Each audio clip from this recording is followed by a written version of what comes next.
Muchísimas gracias. Muy buenas noches con cada uno de los participantes que se encuentran conectados en la plataforma.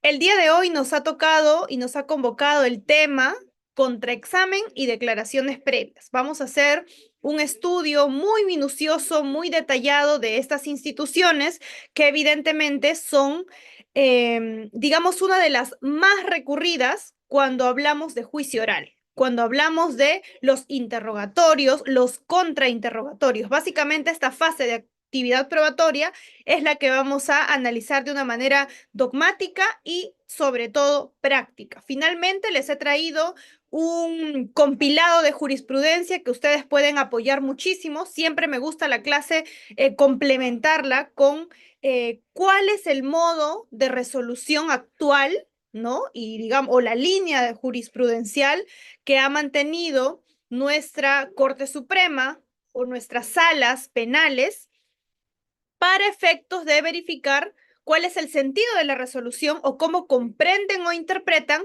dichas instituciones. Así que, sin más, vamos a dar inicio. Vamos a iniciar en esta clase, lo he seccionado de esta manera, con las declaraciones previas como un primer tópico, el contrainterrogatorio o contraexamen como un segundo tópico y finalmente esta línea de jurisprudencia que les he indicado que finalmente también va a ser compartida con todos ustedes estos materiales. Este material sobre todo que son las presentaciones donde están específicamente indicadas, identificadas estas jurisprudencias.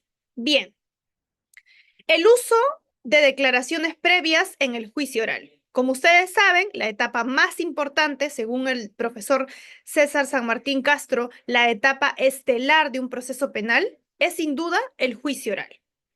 En virtud de que aquí se van a desplegar todos los principios que efectivamente han sido reconocidos y se encuentran regulados en nuestro nuevo Código Procesal Penal, que para estos efectos este año tiene 20 años de implementación.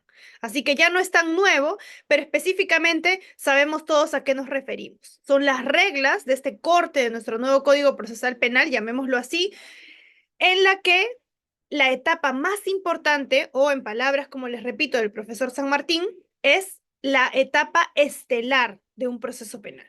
Y su nombre sugiere mucho, el juicio oral o el enjuiciamiento, donde prima la oralidad frente a la escrituralidad. En ese sentido, vamos a tener que desplegar muchísimas actividades o muchísimas destrezas orales frente a lo escrito.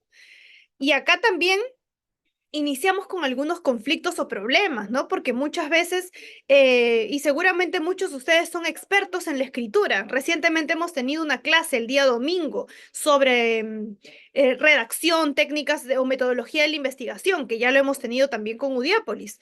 Y esto es básicamente pulir aspectos escritos, pero acá vamos a un tema mucho más especializado incluso, ¿no? Estamos hablando ya no de la escrituralidad, porque esto pasa o se desplaza a un segundo plano, sino que aquí estamos hablando de la importancia que es la oralidad en el juicio con ese nombre, juicio oral. Entonces, vamos a tener estas, eh, estos puntos base para que comprendamos cuál es la importancia de entender completa y correctamente estas instituciones. Cuando utilizo sobre todo el uso de declaraciones previas en el juicio oral, cuál es la finalidad, en qué momento la utilizo, cómo la debo utilizar y sobre todo cuál es el objetivo de esta, porque mucho va a depender de una decisión estratégica que utilice el litigante. El litigante puede ser el Ministerio Público, puede ser la defensa técnica, etcétera, entre los más importantes. Entonces, cuando hablamos de uso de declaraciones previas en el juicio oral, tenemos que primero conceptualizar qué son las declaraciones previas. Y acá les doy algunos matices y sobre todo siempre en las diapositivas van a encontrar ustedes la cita cuando corresponda. En este caso, ahí la tienen.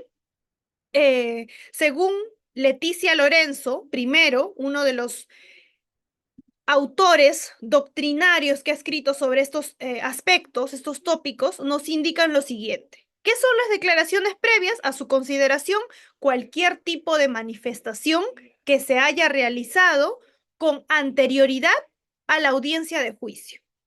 Primer dato relevante. Es decir, cuando nosotros vamos a llegar o llegamos a juicio oral, nos emiten y nos notifican nuestro auto de citación a juicio oral. Ese día que vamos a iniciar nuestro juicio, no podemos ir como la tabula rasa, con la mente en blanco. Tenemos que ir con nuestras herramientas de guerra, ¿no? Las herramientas que efectivamente van a coadyuvar al litigante a realizar una presentación correcta. Para ello, yo no debo ir simplemente con la lectura de mi acusación, porque muchas veces se indica, se sugiere y se recomienda que solamente tengamos la acusación a la vista, cuando esto es relativamente insuficiente. ¿Por qué? Necesito no solamente ello, también necesito revisar las incidencias de la etapa intermedia.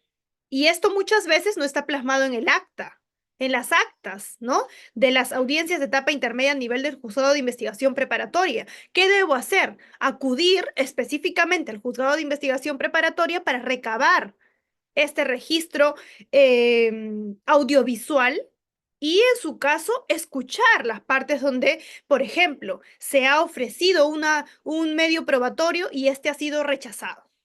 Entonces, tengo la oportunidad justamente en juicio oral de solicitar un reexamen de la admisión de este medio probatorio que ha sido en etapa intermedia rechazado, entre otras opciones. Entonces, va a ser absolutamente importante contar con la acusación, claro que sí, pero es insuficiente. Necesito también contar con las actas. Y muchas veces, repito, las actas indican, ¿no? Fiscalía, 2 puntos. Se remite lo indicado en el audio. Defensa. Entonces, básicamente es un acta que no tiene contenido, ¿no? Y solamente mantiene la resolución. Resolución, se declara aprobado, fundado, el control formal, etcétera. O se declara que se ha superado, que se ha cumplido los reglamentos para el control formal y pasamos al siguiente control. O se declara infundado el pedido de sobreseimiento, etcétera. Entonces, solamente la parte resolutiva, pero no los fundamentos por los cuales se ha rechazado, entre otros. Entonces, repito, necesitamos la acusación, si estamos en un juicio oral, no solamente es este auto de citación a juicio, necesitamos el auto de enjuiciamiento, que claramente es una de las bases centrales sobre las cuales vamos a iniciar a esquematizar nuestros alegatos y demás, nuestra estrategia, la teoría del caso propiamente, y necesitamos otros instrumentos que van a depender de la teoría del caso en específico. Ahora, ¿qué más necesito? Necesito revisar el expediente judicial. No solamente el cuaderno de debates, que es el cuaderno de juicio, que van a estar compuestas por las actas y demás, los escritos que se puedan presentar a nivel de juicio oral, sino también necesito revisar el expediente judicial, el expediente principal, el cuaderno principal, donde se ha tenido en cuenta todos los aspectos relacionados, por ejemplo, a las declaraciones previas. ¿Qué significa? Ustedes saben que cuando nace el proceso penal en general, y tiene 3 etapas, tenemos una primera fase de investigación preparatoria. Esta investigación preparatoria está compuesta por diligencias preliminares y dentro de las diligencias preliminares muchas veces la fiscalía programa la declaración de testigos, la declaración de peritos, la declaración del que posteriormente será el acusado. Necesito revisar esas diligencias, esas declaraciones que se han realizado a nivel policial o a nivel fiscal, o ambas. Avanzamos. Si el caso tiene mayor grado de sospecha, la fiscalía denominará o realizará la acción que se llama emitir una disposición de formalización y continuación de la investigación preparatoria. ¿Qué significa?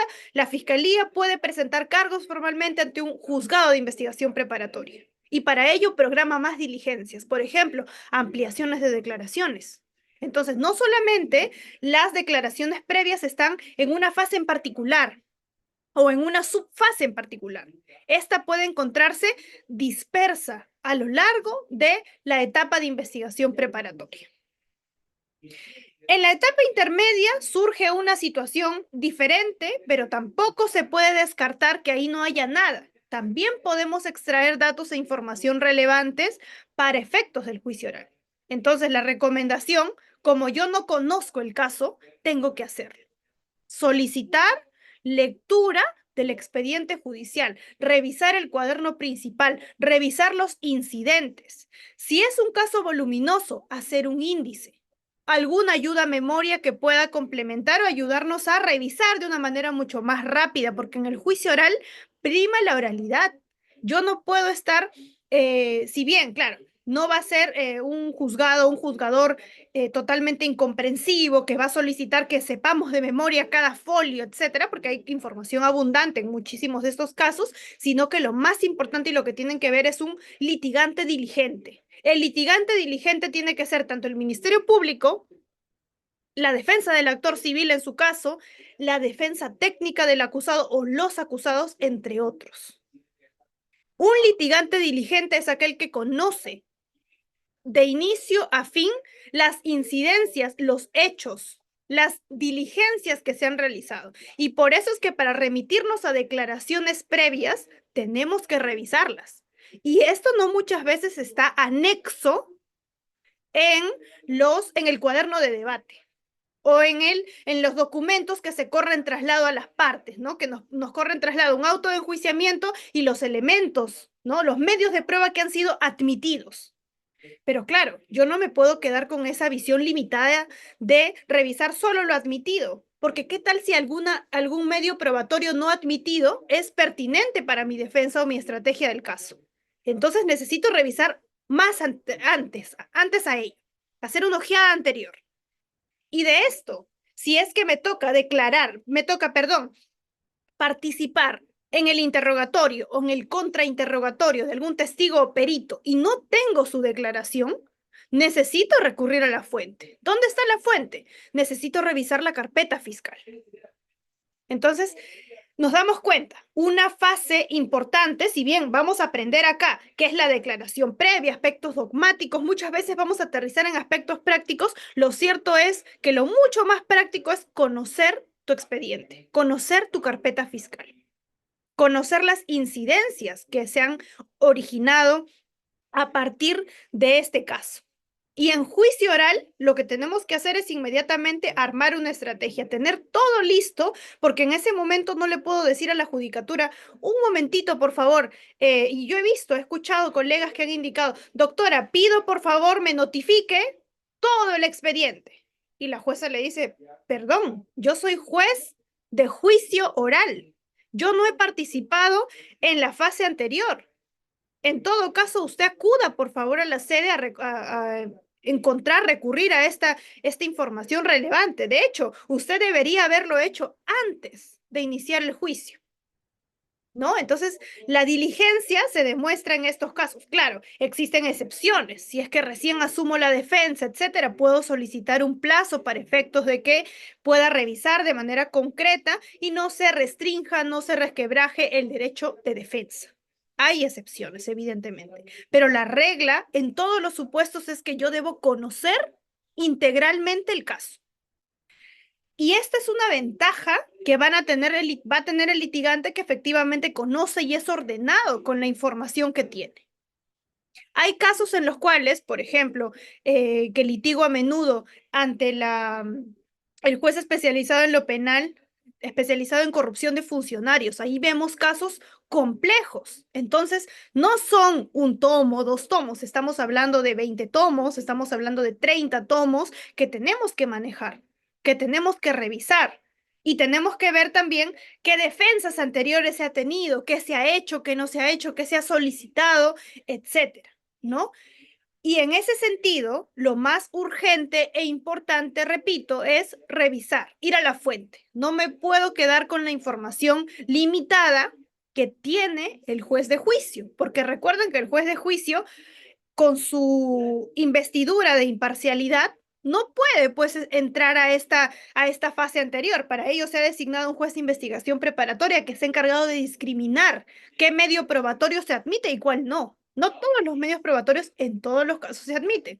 Y muchas veces el rechazo es arbitrario. Entonces tenemos que esperar ir a juicio oral para efectos de hacer valer el derecho. Si debió hacerse en la fase intermedia, da igual porque ha sido rechazado y lamentablemente conforme a la norma es inimpugnable. Entonces, tenemos allí algunas limitaciones en el caso de los litigantes de la defensa técnica, pero estas limitaciones pueden de alguna forma suplirse en una fase como es el juicio oral. Bien, ahora, muy importante esto. Ahora, también, según Blanco, acá también es otro doctrinario, también define, ¿no? No constituyen prueba para efectos del juicio, ya en el aspecto negativo, no pueden incorporarse como documentos y solo pueden utilizarse para las técnicas, que son refrescamiento de memoria o evidenciar contradicción, que lo vamos a ver de manera muy detallada.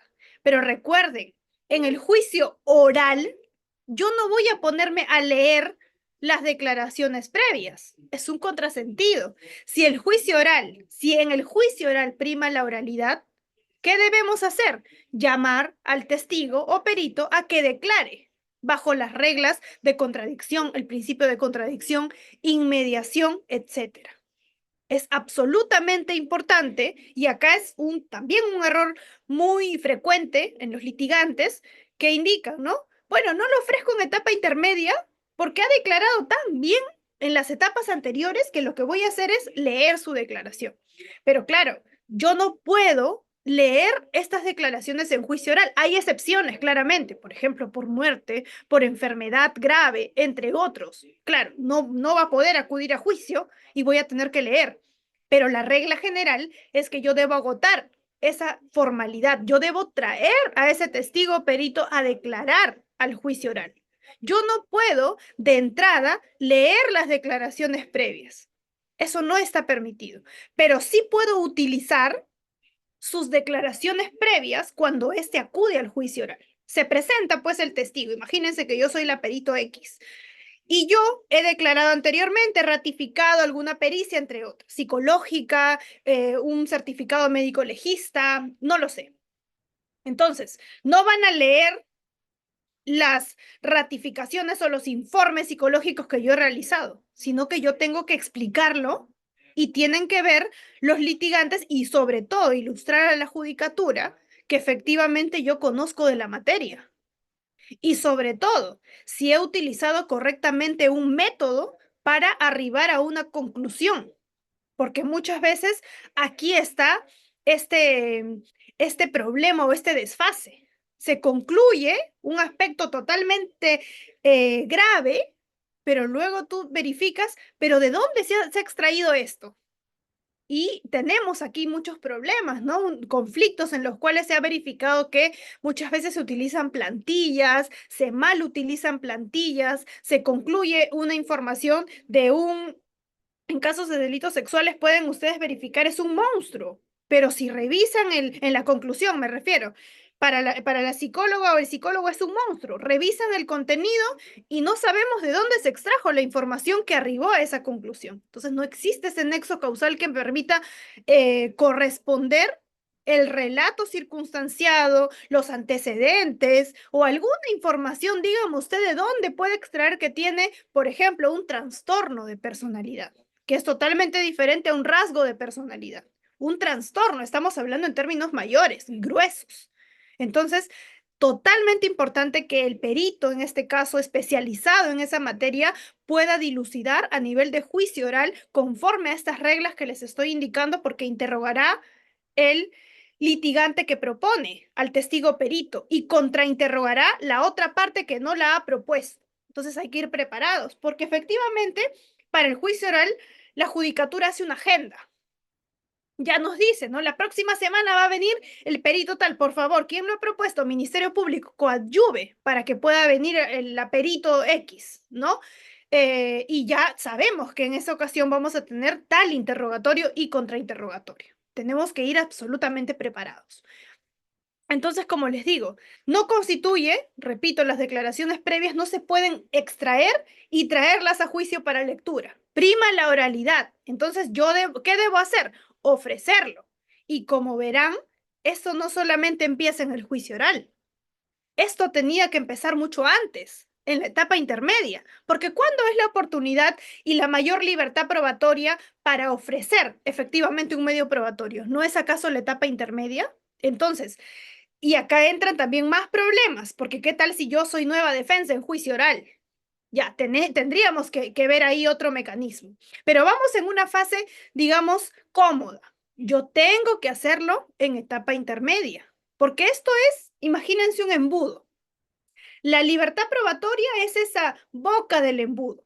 Tengo mayor oportunidad de que mi medio de prueba sea admitido y que más adelante prospere a nivel de juicio oral conforme a mi estrategia y mi teoría del caso. Pero ¿qué pasa si yo no lo presento? Claro, no digo que no se puede presentar más adelante, tengo más oportunidad. Por ejemplo, en juicio, la primera, prueba nueva. Pero para la prueba nueva necesito requisitos. Necesito verificar a la judicatura que primero, esta prueba la he conocido con posterioridad a la acusación. Muchas veces esto no pasa. Yo lo he conocido mucho antes, de hecho está en la carpeta mucho antes, solo que yo no he revisado. Entonces, la judicatura me lo va a rechazar y viene el embudo. ¿Se puede presentar? Sí, pero la oportunidad de aceptación es mucho menor. Y más adelante, el reexamen que va por ahí, ¿no? El reexamen de prueba inadmitida, pero si no ha sido presentada en etapa intermedia. Más adelante, la prueba necesaria, ¿no? La prueba de oficio. También el embudo va con la boca mucho más angosta, mucho más estrecha. ¿Y esto qué me dice? Sí, lo puedo ofrecer. Claramente, puedo hacer de todo. Pero la idea es la oportunidad de aceptación es mucho menor, como el embudo. Consejo, recomendación y sugerencia para ustedes litigantes. Presenten oportunamente en la etapa intermedia los medios probatorios que a su juicio, a su consideración, son relevantes para justificar y sustentar su teoría del caso. Y previo a eso, revisen toda la información contenida en el expediente, en la carpeta fiscal. Por eso es que muchas veces nosotros los litigantes tenemos que hacer trabajo de campo. No hacemos trabajo de escritorio. Tenemos que ir a la fiscalía de donde se encuentra el distrito fiscal o a la judicatura donde es el tal distrito judicial y revisar esta información. En pandemia tuvimos muchas limitaciones con esto, que teníamos que hacer malabares para lograr conseguir que saquemos una cita previa. Hasta ahora muchas veces se han quedado con esa mala práctica a mi consideración, porque esto debería estar más abierto al público. Pero en otras fiscalías y judicaturas ya es posible ir y recabar la información, simplemente acreditar que es el abogado apersonado y solicitar la lectura conforme a el derecho que corresponde. Entonces, nuevamente, las declaraciones previas ya para entrar a este punto central tienen esta finalidad de o se pueden utilizar en juicio para dos cuestiones concretas: refrescamiento de memoria, que lo vamos a ver a continuación, y evidenciar contradicción. Se puede utilizar no necesariamente, o sea, estas técnicas no necesariamente son propias de un interrogatorio o de un contrainterrogatorio así en sentido radical o polarizado. No. ¿Puedo utilizar refrescamiento de memoria en el interrogatorio? Sí. ¿Puedo utilizar refrescamiento de memoria en el contrainterrogatorio? También. ¿Qué es lo más frecuente? Hacerlo en el interrogatorio, porque efectivamente es mi testigo, es mi perito, y yo necesito que este aquí en juicio me diga todo lo que en alguna oportunidad ya me dijo. De nada sirve indicar, me remito a mi declaración de fecha tal. Perdón, estamos en juicio oral, usted tiene que decirlo. Y si no lo sabe, tiene que decir no recuerdo. Y si ya no recuerda nada, yo tengo que hacerle la técnica de refrescamiento de memoria y hacerle leer en voz baja su declaración y recuerde y nuevamente formular la pregunta. Lo vamos a ver a continuación de cómo funciona esta técnica. Y la segunda, la de evidenciar contradicción. ¿Qué significa? Su nombre sugiere bastante. Lo voy a utilizar en el interrogatorio a mi testigo propuesto por mí, litigante A o B, fiscalía o defensa. ¿Me conviene que entre en contradicción mi testigo perito? No, no es la sede natural evidenciar contradicción en un interrogatorio, pero sí lo es en el contrainterrogatorio. De hecho, es lo estelar en el contrainterrogatorio. Quienes contrainterrogamos al testigo propuesto por la fiscalía o al perito propuesto por la fiscalía, tenemos que preparar algún contrainterrogatorio. Ojo, nota al pie, no todos los casos necesitan ser contrainterrogados. No todos los testigos o peritos necesitan ser contrainterrogados. Muchas veces ya no es necesario.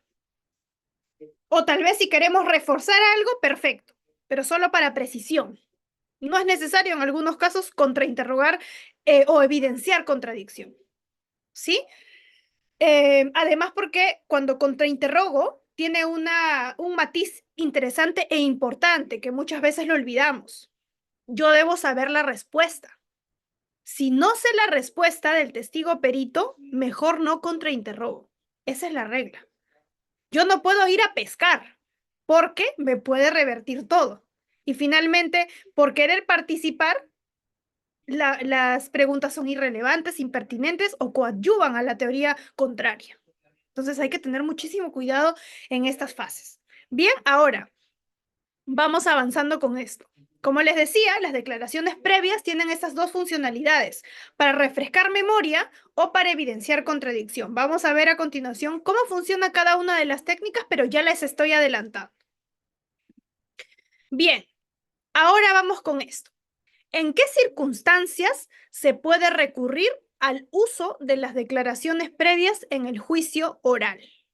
¿Sí? ¿En qué circunstancias sucede ello? Vamos a continuación. Y refrescamiento de memoria y evidenciar contradicción están debidamente regulados en la norma. Artículo 378.6 del Código Procesal Penal. Se encuentra absolutamente regulado. Lectura total o parcial frente a la negativa del imputado de declarar en juicio. Ustedes recuerden también, acá vamos a hacer un pequeño paréntesis. Cuando estamos en juicio oral, iniciamos con los alegatos de apertura. Primero la instalación a juicio. Tienen que ser precisamente todas las partes necesarias para la conformación e instalación del juicio oral. ¿Quiénes son las partes necesarias? Fiscalía, imputado, acusado y defensa técnica. Se puede prescindir de cualquiera menos de estos y evidentemente la judicatura. No se puede iniciar el juicio sin un juez. De acuerdo. Si falta el Ministerio Público, no se puede iniciar el juicio. Se le tendrá que aplicar alguna medida administrativa disciplinaria por su ausencia. En el caso de el acusado, si no se encuentra, se va a tener que emitir un apercibimiento, declararlo contumaz, y esto significa una alerta, ¿no? La orden de captura, buscarlo a nivel nacional inmediatamente y lo traemos aquí al juicio oral. Por eso es que muchas veces hay requisitoriados. Requisitoriados no necesariamente significa que se va a prisión, significa que muchas veces, ¿qué significa requisitoriado? Requerido por. ¿Requerido por quién? La judicatura te está pidiendo, porque sin ti no podemos iniciar el juicio. Entonces, se realiza la alerta, se trae al acusado y contigo recién voy a poder iniciar el juicio. Pero ¿quién más falta? Tu defensa técnica. Tú decides, señor acusado, señora acusada, si vas a contratar un abogado, una defensa privada o si requieres uno de oficio. Yo ya debo tener oficiado como juez diligente, jueza diligente, a la defensoría para que tengan en el momento el abogado o abogada designado. Yo no puedo esperar, bueno, no, me ha dicho recién que no, vamos a oficiar. No, ya debería tener todo listo para el inicio del juicio. Superado esto, se declara válidamente instalada la audiencia y se procede con los alegatos de apertura. El alegato de apertura es la presentación que hace el litigante de su teoría del caso. Puede ser una teoría en el caso de la fiscalía acusatoria, en el caso también de la misma defensa puede apoyar esta teoría, puede solicitar la conclusión anticipada o puede oponerse a esta teoría. En el caso la defensa técnica y el acusado hayan conferenciado y hayan indicado que efectivamente tiene que reconocer los cargos, lo ha cometido, no hay prueba de descargo, entre otros. Y para esto, la judicatura lo que hace es, entre otras cuestiones, primero, ¿no? Indicarle, señor acusado, póngase de pie. ¿Usted ha escuchado los alegatos de la fiscalía? ¿De qué lo está acusando, verdad? Sí. ¿Ha escuchado su defensa técnica y sus alegatos, verdad? Sí. De acuerdo. Habiendo escuchado, ¿usted lo ha entendido? Porque también es totalmente importante que el acusado comprenda de qué se trata el caso. ¿Lo ha comprendido? Sí. ¿Usted se declara culpable o inocente de los hechos acusados por el Ministerio Público? En este caso, ¿acepta la pena y la reparación civil o no? Y ahí puede indicar lo que corresponda. Acepto la pena, pero no la reparación civil. Acepto ambas, etcétera. Entonces, esto significa, y también la judicatura tiene la obligación de indicarle, si usted acepta, está renunciando a la presunción de inocencia. ¿Y qué significa esto? Que usted ya no va a pasar a un debate probatorio, ya no vamos a continuar el juicio va a terminar en este instante, pero a cambio, porque usted nos está ayudando o nos está evitando estas sesiones de audiencia que hemos calculado nosotros con algunos colegas, cada sesión de audiencia para la judicatura le cuesta aproximadamente de 3.000 a 4.000 soles por cada sesión de audiencia. Imagínense cuántas sesiones de audiencia existen en el día, en cada distrito judicial, pero aproximadamente la media es esta. Entonces, por ahorrarle al Estado, en pocas palabras, por ahorrarle al Estado todas estas sesiones de audiencia que vamos a tener, que podrían ser 10, podrían ser 15, podrían ser 5, no lo sé, dependiendo de la complejidad del caso, la actuación probatoria, etcétera, te voy a dar a cambio un beneficio procesal que está permitido y regulado por ley. ¿Cuál es? La reducción de hasta un séptimo de la pena. Entonces, te voy a dejar con la fiscalía y con el actor civil, el abogado del actor civil, para que ustedes pacten, acuerden, si es que llegan a un acuerdo, continuamos y se declara o se emite la sentencia de conformidad o la denominada sentencia de conclusión anticipada.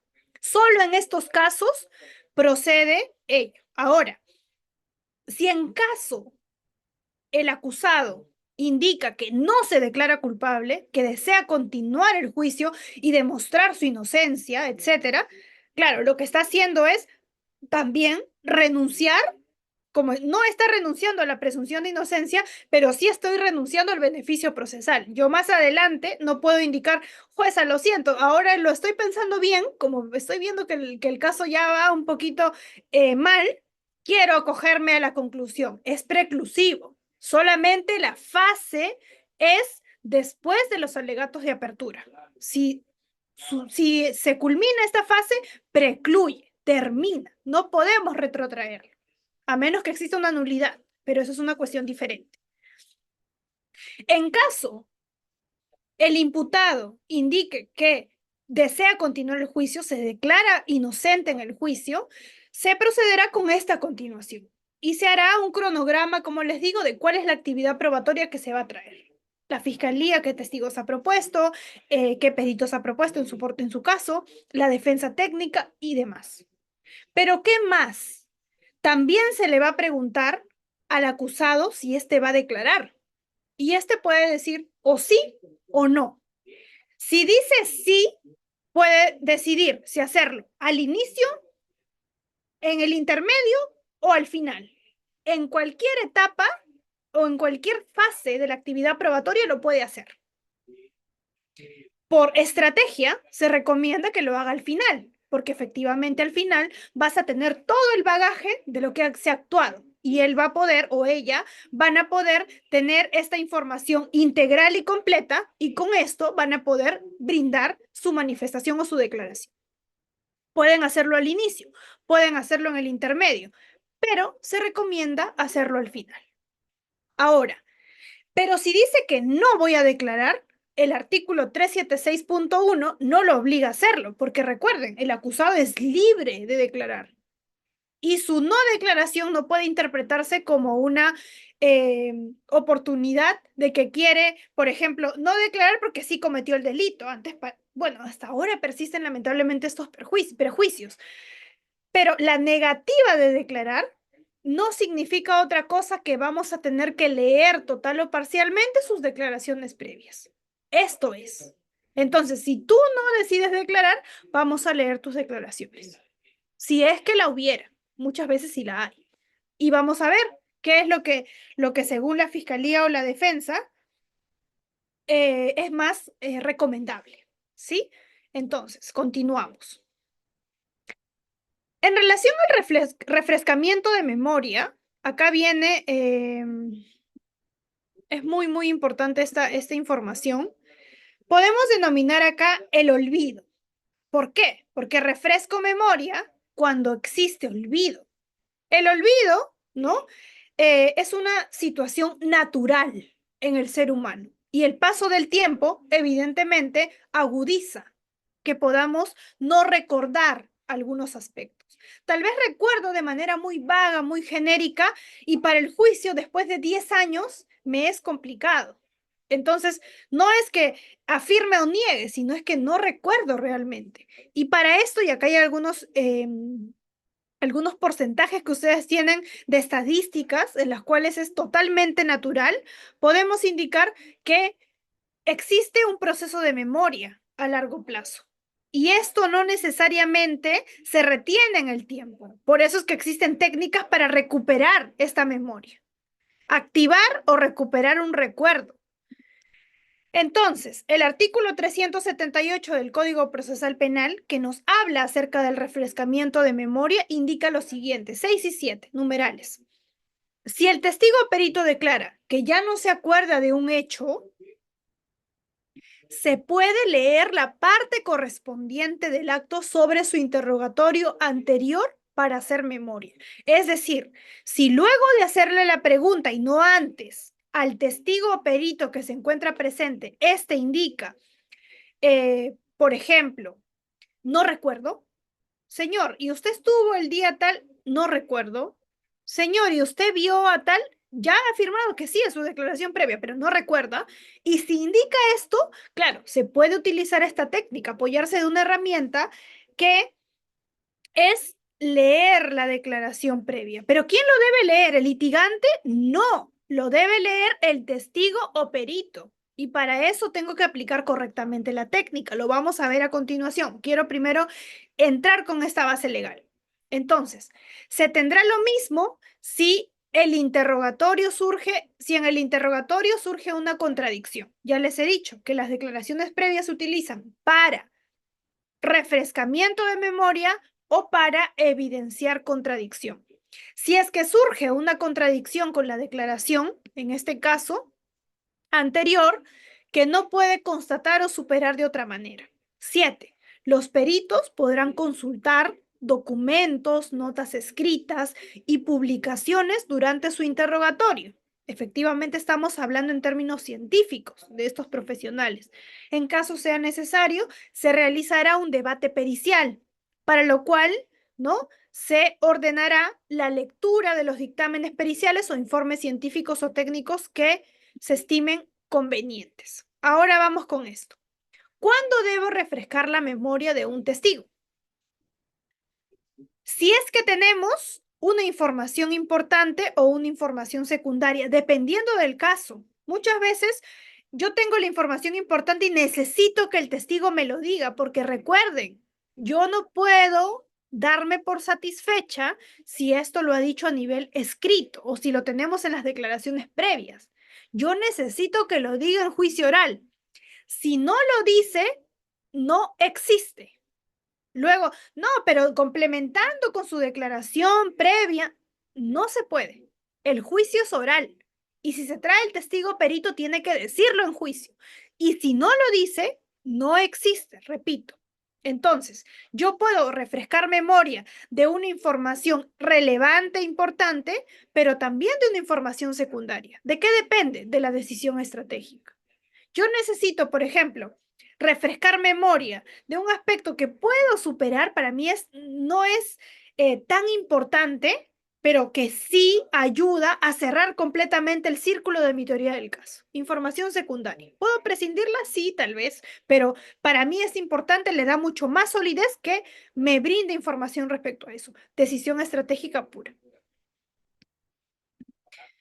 Ventajas y desventajas de refrescar la memoria. Por eso les digo que no en todos los casos conviene.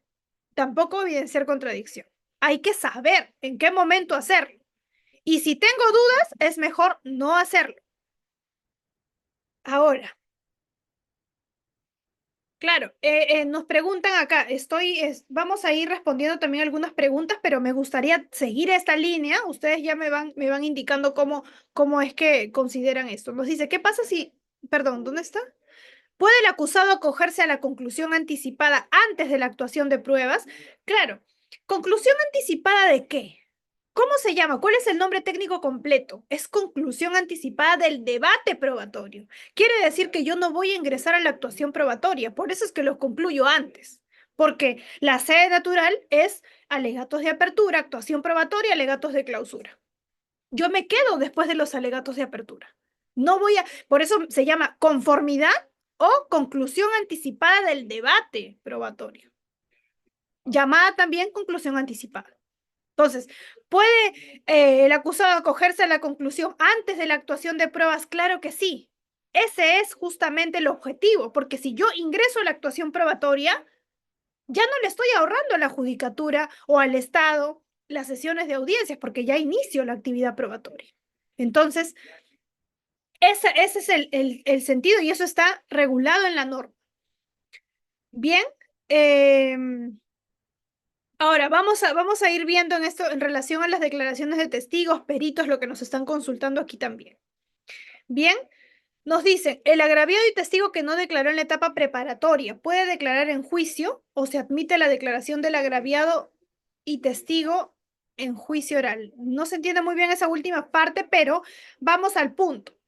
Muchas veces no hay declaraciones previas. Voy a llamar a un testigo que nunca ha venido en la etapa de investigación preparatoria.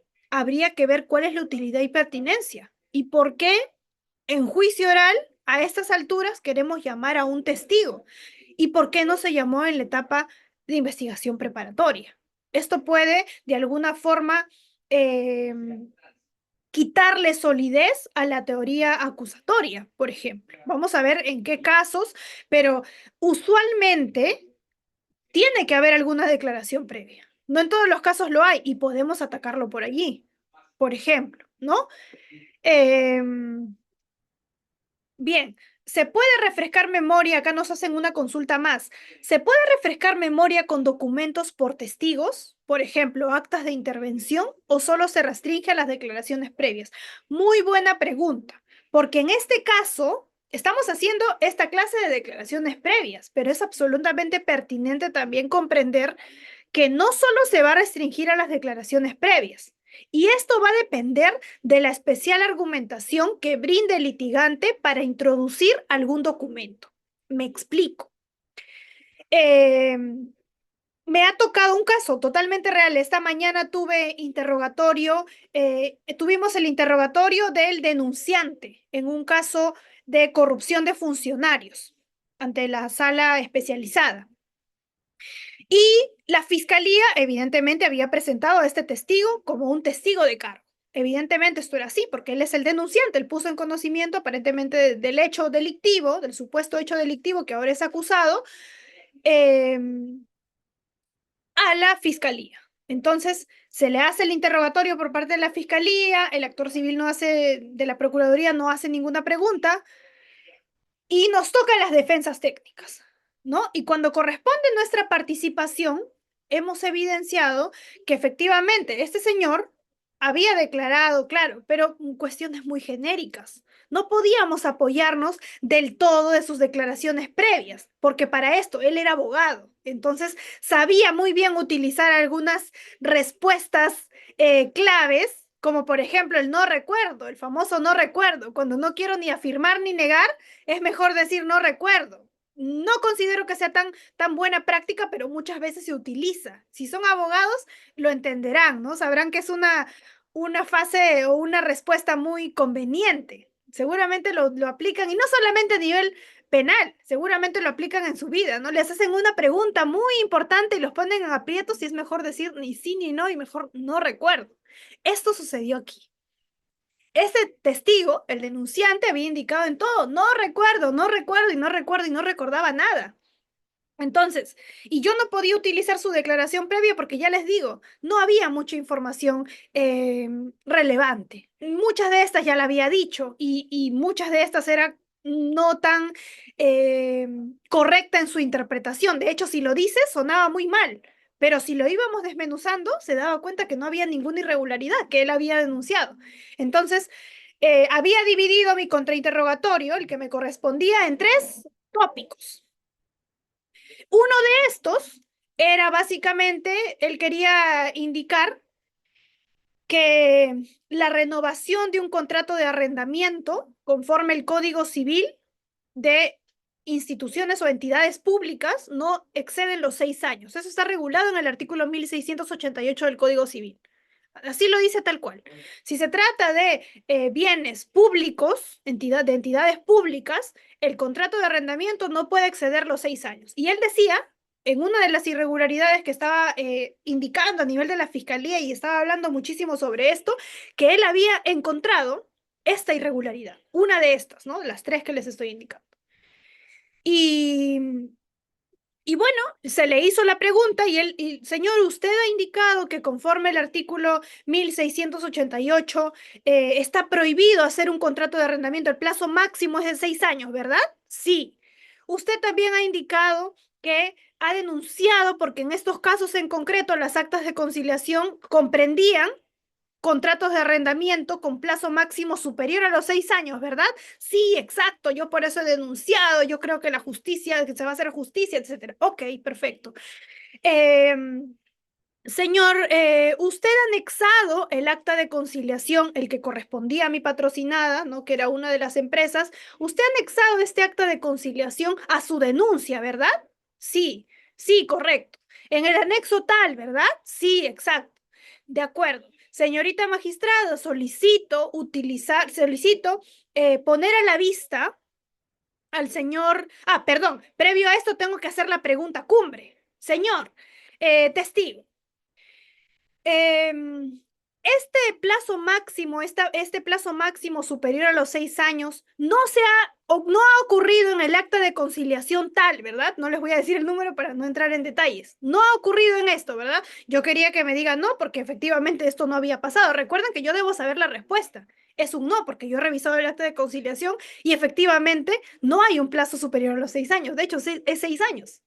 No sabemos de dónde saca que habían plazos superiores a los 6 años, porque suena feo, se contraviene el Código Civil, pero si revisas el acta, no había esa contravención. Entonces, le digo, señor, pero en este acta en particular, usted verificó que no había este exceso de 6 años, ¿verdad? Y él dijo, no recuerdo. Bien, señorita magistrada, con su venia solicito poner a la vista al señor testigo el acta de conciliación número tal que ha sido admitida como prueba de la fiscalía número tal para efectos de refrescamiento de memoria. Entonces, miren, esta no había sido una declaración previa, pero tenía relevancia. ¿Por qué? Porque lo había utilizado como un anexo en su denuncia. Entonces, yo lo he podido utilizar. Le pongo a la vista y le digo, señor, por favor, eh, lea en voz baja el acuerdo conciliatorio total, solamente el punto 1.1. Y ahí lo lee, porque evidenciar contradicción es leerlo en voz alta, pero refrescamiento de memoria es que el testigo lea en voz baja para él. No le puedo hacer quedar mal y hacer que lea fuerte. Lo quería hacer, pero no se puede. Es contra la regla. Entonces él lo leyó y dijo, ya lo leí. Bien, muy bien, señor. Ahora sí, voy a dejar de compartir mi pantalla y voy a hacerle nuevamente la pregunta. Este plazo máximo de 6 años no está en el acta de conciliación, ¿verdad? Perdón, el plazo máximo está en el acta de conciliación, ¿verdad? Sí. Entonces, no me quería decir muchas veces ni sí ni no. Decía, bueno, ya lo hemos leído. Señor, le estoy preguntando. El plazo se encuentra, ¿hay una irregularidad con respecto del plazo con el acta de conciliación? Ya lo hemos leído, señorita abogada, ya lo he dicho. Repito, ya no puedo repetir de nuevo. Estaba hostil, ya se estaba poniendo un poco hostil. Por favor, señor testigo, una vez más, la pregunta es concreta para que usted me responda con un sí o con un no. Usted nos ha indicado que la irregularidad es que contraviene el Código Civil porque es superior a 6 años. Dígame, por favor, si en este acta de conciliación se ha superado a los 6 años. Respóndame con un sí o con un no. No, listo. Quedamos allí. Entonces, esto es, ¿no? No necesariamente puedo utilizar las declaraciones previas. También puedo utilizar alguna otra prueba para efectos de refrescamiento de memoria o para evidenciar contradicción. Muy buena pregunta, Rolando. Bien, vamos a ir avanzando, por favor, para ir respondiendo también las múltiples preguntas que me están haciendo. Esto también me demuestra que están atentos a la clase. Vamos con estas ventajas y desventajas de refrescar la memoria. Ventajas tenemos que traemos información valiosa que el testigo olvidó. Es una herramienta, es una muleta que el testigo siga adelante, porque muchas veces de verdad no recuerda por su edad, por algún evento que haya sucedido o porque simplemente es olvidadizo. No, o ha pasado muchísimo tiempo, no lo sé. Todos somos totalmente diferentes. Algunos nos caracterizamos o no nos caracterizamos por tener buena memoria. En este caso, la ventaja es que si hay múltiples no recuerdo, yo debo traer a mi testigo a tierra. Entonces, tu cable a tierra es, vamos a hacerle ver su declaración previa, para que lea un poquito y se recuerde de qué se trata, ¿no? Esto es. Entonces, esas son las ventajas, nos ayuda en esa línea. No leemos la declaración previa, nosotros no la tenemos que leer, sino la persona, el testigo, el interrogado. Desventajas. ¿Cómo valorará el juez la información olvidada? Claro, muchas veces no conviene tener a un testigo olvidadizo y que de pronto le llega el rayo de iluminación que recuerda todo a perfección. Entonces, siempre se recomienda no hacer un uso excesivo del refrescamiento de memoria, porque yo no recordé nada, no recuerdo nada, entonces no me sirve de mucho. Para el juez, ¿cómo lo valorará? ¿Lo tendrá en consideración o no? Si es un testigo que no recuerda absolutamente nada. Vamos a ver ello. Ahora, algunas reglas generales de las declaraciones en este caso. No pueden ser sustituidas por lectura de registros u otros en donde constatarán versiones anteriores. Claro, en este caso ya les he indicado, y esta va a ser una línea de argumentación, no es posible sustituir la declaración que se va a realizar de manera oral por algún otro documento o registro donde consten las versiones anteriores. El objetivo es favorecer la inmediación y la contradicción. Cuando declara, no solamente lo está haciendo para que el juez comprenda de manera correcta, sino que se utilice correctamente y se garantice el derecho de contradicción, este principio básico de contradicción. Muy bien, ahora, ¿cuál es entonces, cuál es entonces la finalidad de las declaraciones previas en este supuesto? Vamos a ir avanzando ahora, les voy respondiendo las preguntas porque si no, nos quedamos solo en declaraciones previas y quiero llegar a contraexamen. Es un aspecto muy complejo que me gustaría darles las herramientas para que ustedes tengan a bien aplicarlos en sus juicios, entre otros. Muy bien, ahorita voy a ir respondiendo las preguntas que me están haciendo al chat, solamente que no las puedo estar abriendo y cerrando porque tengo muchas, tengo aquí la pantalla de donde los veo a ustedes y tengo los PPTs, entonces no puedo estar muy abriendo tantas pestañas aquí porque me quedo sin campo visual. Repito, ¿cuál es entonces la finalidad de las declaraciones previas en este supuesto? ¿Para qué me sirve una declaración previa? Y ya la hemos visto a continuación. Para empezar, solo debe cumplir una finalidad auxiliar a su memoria. La declaración previa no suple la declaración que va a ser el testigo o perito. La declaración previa no es lo más relevante, sino es un apoyo, es un auxiliar a su memoria para que pueda entregar al tribunal toda la información que maneja sobre un determinado hecho o suceso. Lo ideal es que no se utilice refrescamiento de memoria, pero tampoco es errado utilizarlo. No es que, bueno, se olvidó, qué mal, me está yendo mal. No, es natural el olvido y por eso está regulado en el código. El uso excesivo, ahí podemos estar hablando de algo anormal. Ahora, para el juez, el papel o registro del interrogatorio no debe existir como medio de prueba. Ya les digo nuevamente, tengo que hacerlo de manera oral y se convierte en información prohibida sobre la que puede recaer nulidad. Bien, porque carece de inmediación y contradicción. Ha pasado también algunos colegas en juicio oral indican, señorita magistrada, eh, he solicitado que venga, así como la fiscalía está solicitando que vengan los policías que han intervenido en, es un caso de accidente de tránsito, es un caso social que estamos llevando en este tema. Una señora lamentablemente fue atropellada, quedó muy grave y desfigurada por uno de estos transportes públicos que había parado en una zona no autorizada donde habían tres colegios cerca y que no había respetado los límites de velocidad, evidentemente, había embestido a la señora. Entonces, el abogado de la empresa, que es una empresa muy conocida, y el abogado a la vez del conductor que trabaja en esa empresa, se presenta el juicio, ya había estado en etapa intermedia, pero por alguna razón no había presentado ningún elemento de descargo que según él correspondía, pero solo hacía alegatos. Por ejemplo, eh, nosotros recién nos vamos a, pero sí nos vamos a presentar donde la señora para cubrirle los gastos, ¿no? Pero, o sea, nada probatorio, nada formal. Y ya en juicio, nuevamente nos sorprendió ver al abogado, pero este abogado, eh, con el respeto de las defensas, porque yo también soy defensa técnica, tenía un serio desconocimiento de las reglas del Código Procesal Penal a nivel de juicio oral. ¿Por qué? Porque quería que acuda al juicio policías que habían participado en la intervención, pero en la etapa intermedia que él fue defensa, nunca los ofreció. Pero él dijo, no, pero señorita magistrada, yo necesito que venga. Claro, en todo caso, podrías presentarlo como prueba necesaria, pero no es ahorita. Lo hacemos más adelante, seguramente. Y él decía, no, pero ¿cómo le está permitiendo la fiscalía? Señorita magistrada, dejo constancia de que solamente le está permitiendo a la fiscalía presentar a los policías que han presentado el atestado o que han realizado el informe técnico.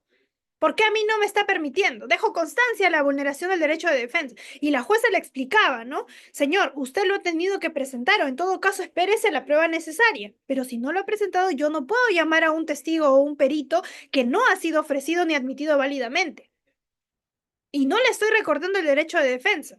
También decía, no, pero en todo caso, yo solicito que leamos todo. Yo no sé para qué tienen que llamar a los policías. Y empezaba a hacer algunos alegatos así, cuando seguramente, por alguna razón, se ha quedado con la normativa anterior, que primaba lo escrito frente al oral. Y ahí sí tiene mucha justificación el hecho de comprender que efectivamente se trata de casos en los cuales aquí es necesario que acuda el testigo perito y que se someta a un contrainterrogatorio.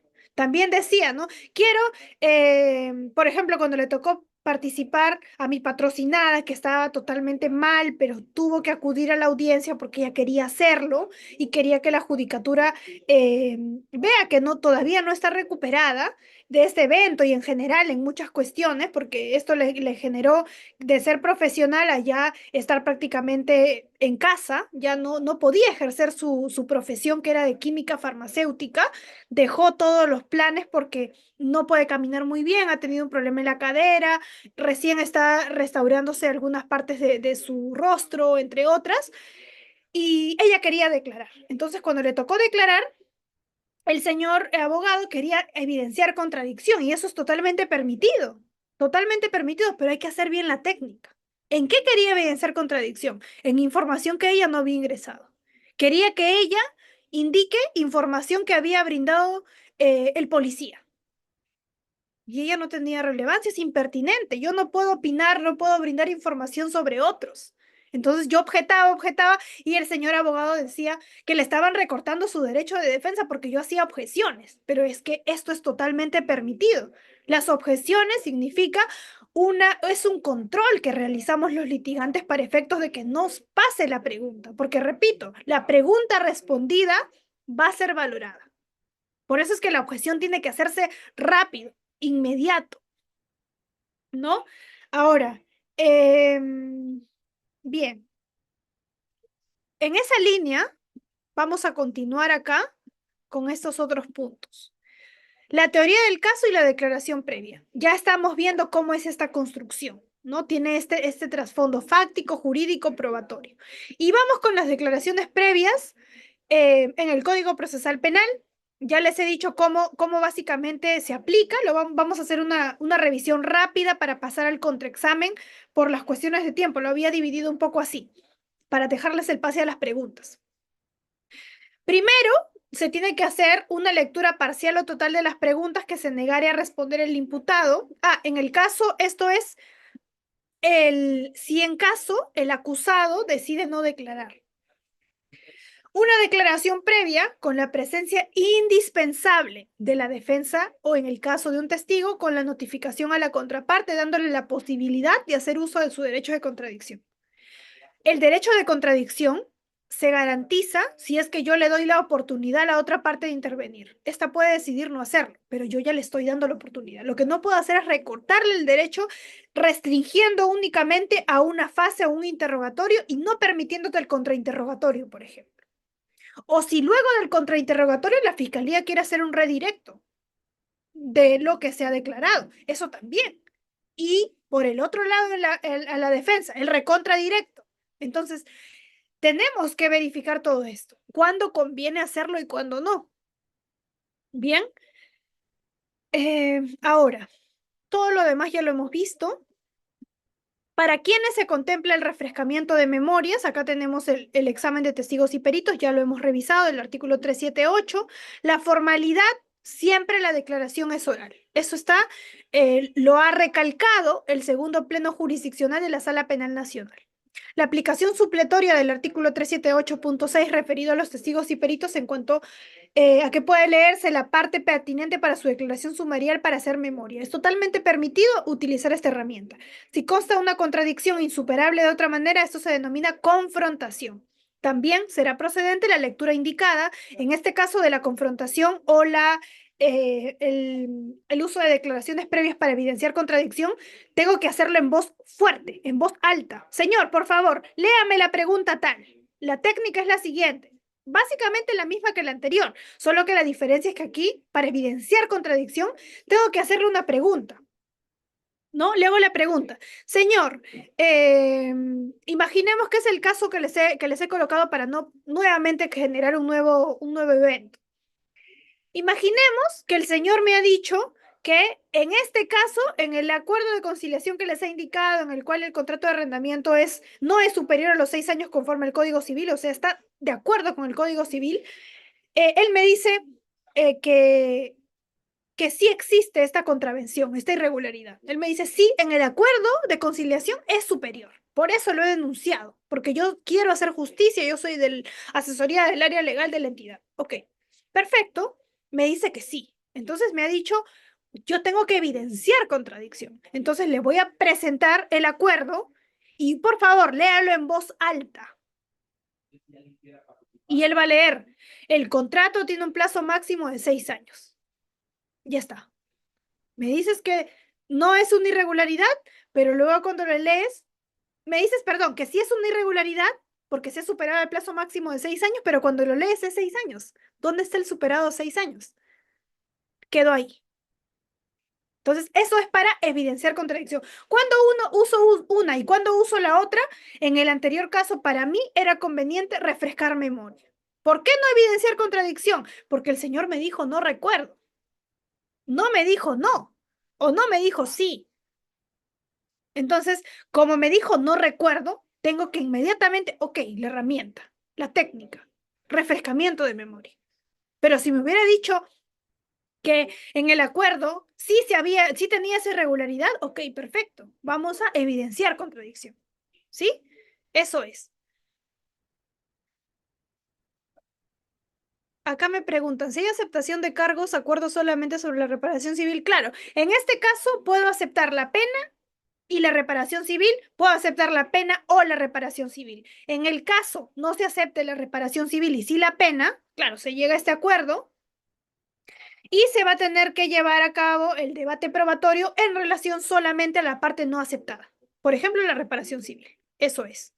Y si se acepta el extremo de la pena, acepta por la reducción. Se puede eso perfectamente. Bien. Dice, ¿qué pasa cuando en el contrainterrogatorio, al hacer la técnica de la declaración previa para refrescar memoria, qué pasa de nuevo? Si la testigo, pese a haber leído en silencio, pese a leer la declaración previa, responde el interrogador nuevamente que no se acuerda. Claro, suele pasar, ¿no? Que en algunos casos ya estás leyendo y no se acuerda, pero sería un contrasentido, ¿no? Sería un testigo básicamente muy débil para la fiscalía o para la defensa si presentamos aquella que, pese a que está leyendo, no se acuerda. Usualmente lo que se hace siempre es, de alguna forma, preparar, ¿no? Al testigo. Si eres fiscalía, usualmente lo que hace es enviarle su declaración previa. Señor, tome su declaración previa para que la revise. No puede ir tabula rasa, ¿no? Sin saber nada. Pero si vuelve a pasar, se tendrá que aplicar nuevamente la técnica. Por favor, léalo de manera más lenta para usted. Comprenda, por favor, cada párrafo. Tal vez lo estamos haciendo muy rápido. Hay que ver las circunstancias del caso. Y ahora vamos a ver lo del testigo hostil. Sí, correcto, Daisy. Vamos a ver ahorita, déjenme avanzar, por eso es que quiero no he detenerme mucho con estos temas. Para evidenciar contradicción, Roberto Carlos, ya lo he dicho, 378.6. Evidenciar contradicción, refrescamiento de memoria. Es el inicio de la clase. Hemos indicado cuál es la base legal y la regulación para ello. Eh, ya, ok, te refieres a la conciliación que se puede evidenciar contradicción.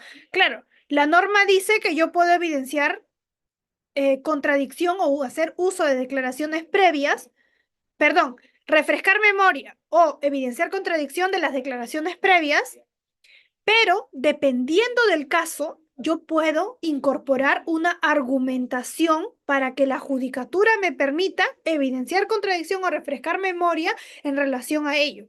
Y esto está, o la base legal, es este poder de dirección que tiene la judicatura, porque antes de hacer la técnica, yo no puedo hacerla de manera arbitraria, sino que la judicatura tiene que filtrar esto y tiene que controlarlo. Puede decirme que no. Hay en otros casos en los cuales ha dicho no, no te lo permito. No por el acuerdo de conciliación, sino, por ejemplo, yo le quiero presentar una resolución, porque yo quiero evidenciar que este caso ya ha sido resuelto a nivel civil. Y justamente porque se perdió a nivel civil, han denunciado penalmente. Pero me dicen, primero, no lo ha suscrito, porque lo hace un juez. Segundo, ese señor no participó en la denuncia o en la demanda en el caso civil. No, ese señor solamente hizo la denuncia. Entonces, no puedo hacerle refrescamiento de memoria ni evidenciar contradicción porque no tiene relación. En este caso, yo lo que debería hacer es utilizar estos medios probatorios para la lectura de piezas documentales cuando corresponda y no hacerlo en este acto. O podría, por ejemplo, en el caso mío, para introducir esto, lo que hago es verificar, señor, usted es jefe del área de asesoría legal, ¿verdad? Sí. Y en este caso, generar sin entrar en muchos detalles, indicar que efectivamente él tenía conocimiento de las demandas, denuncias que se hacen a nivel de su entidad. Justamente como él es jefe, pasaban por él, entonces no me puede decir que no recuerda. Sí lo recuerda, solo que decide no acordarse para el juicio. Entonces yo puedo utilizarlo de ese modo, pero finalmente, ¿quién filtra? La judicatura. Me puede decir que no, porque es su poder de dirección, ¿no? Claro, ¿qué pasa si no se presentan a juicio? En realidad, en estos casos siempre se indica que el litigante que ofrece el testigo perito tiene la obligación de coadyuvar, cuanto menos para la concurrencia de tal interrogado a juicio. Pero puede pasar muchas veces que no se lo encuentra, que están en el extranjero o alguna otra cuestión. Se agotan las vías previas, se emiten orden de captura, porque existe también esta posibilidad. Si es que está llamado para un juicio y no acude, tengo que emitir una orden de captura, traer a este testigo por grado de fuerza para que declare. Si aún así se persiste que no llega a juicio, se tendrá que verificar si corresponde o no su lectura. Y si no corresponde, se tendrá que prescindir de ese testimonio. Así. Los testigos hostiles, lo vamos a ver ahorita, Benjamín. Si cambia el testigo la declaración en juicio, claro, si cambia, tengo que evidenciar contradicción. Yo ya sé qué me va a decir porque ya tengo una declaración previa, Pero si cambia su versión, queda evidenciada esta contradicción con mayor razón. ¿Sí? Eh, a ver, acá hay otra pregunta. Estoy respondiendo todas las preguntas. Quiero avanzar. Voy a responder al menos unos 5 minutos más. ¿Qué ocurriría si el testigo que presentamos, pese a la preparación previa que le hayamos hecho en el juicio, cuando le realizamos determinada pregunta, no recuerda alguna cuestión relevante? Y en lugar de decir no recuerdo por los nervios o su esfuerzo de ser útil, brinda una respuesta que no es cierta o incluso contraria a nuestra teoría del caso. ¿Cómo evocarle el refrescamiento de memoria? ¿Cómo confrontarlo sin desacreditarlo? Claro, muy importante la pregunta, porque en estos casos pasa a veces que se descontrola esto. No es que quiera decir sí o no, no recuerda. No recuerdo es lo más cómodo, pero muchas veces hace afirmaciones. Y si hace afirmaciones, vamos a tener que indicarle, señor, en todo caso, como es mi testigo, tengo que entrar un poco más en su mundo, ¿no? Su no, ¿a qué se refiere con no? Explíqueme, por favor, tal. Y, no, me refería a tal cuestión, porque a veces pueden interpretarlo de una forma porque la pregunta puede ser un poco engorrosa. La idea y la recomendación es hacer una pregunta sencilla, clara, accesible, que no genere este tipo de conflictos en el interrogado. Esto es, pero yo no puedo evidenciarle contradicción porque estoy desacreditando a mi propio testigo, me estoy disparando a los pies, ¿no? Eh, bien. Sí, ya respondí, Roberto Carlos. En este caso, claro, la regla son las declaraciones previas, pero si hay documentación que ha sido incorporada, por ejemplo, en este caso él era letrado y había anexado a su denuncia penal estas actas, él conocía perfectamente estas actas, no era que no recordaba, sino que quería tratar de decir, no recuerdo para no hacerle las preguntas sobre ello. Por eso les digo, muchas veces los abogados utilizan estas salidas, estas herramientas que pueden ser válidas para evitar indicar si es un sí o si es un no. En este caso, en el caso concreto que les he indicado, la judicatura lo permitió porque efectivamente habíamos argumentado que él utilizó estas actas como un anexo de su denuncia y que de hecho ha sido materia del interrogatorio en todo el tiempo. Con el fiscal sí recordaba todo, con lujo de detalles, pero cuando nosotros le hacíamos contrapreguntas nos decía no recuerdo, pero ya había dicho anteriormente información valiosa. La base legal es el poder de dirección que está facultado en los artículos correspondientes al 376 en adelante del Código Procesal Penal de que la judicatura tiene el deber de filtrar. Esto no es un cajón desastre que se restringe específicamente a las declaraciones previas. Se pueden utilizar para otros documentos, no para todos. Ya les he indicado en qué casos no puede ser, cuando no hay ninguna vinculación o relación. Pero si el testigo declara que el acta de conciliación decía tal con tal contenido, claramente la judicatura comprendió que era necesario, si es que dice no recuerdo ahora, confrontarlo. Y ahí se podía evidenciar que efectivamente estaba indicando una irregularidad que no existió. Bien. Se puede solicitar un criterio de oportunidad en juicio, ahora lo que existe es la conformidad o la conclusión anticipada, que ya lo he explicado. Bien, vamos a avanzar con esto, porque si no nos vamos a quedar entrampados en las preguntas. Vamos a ir viendo, por favor, con lo demás que les estoy indicando.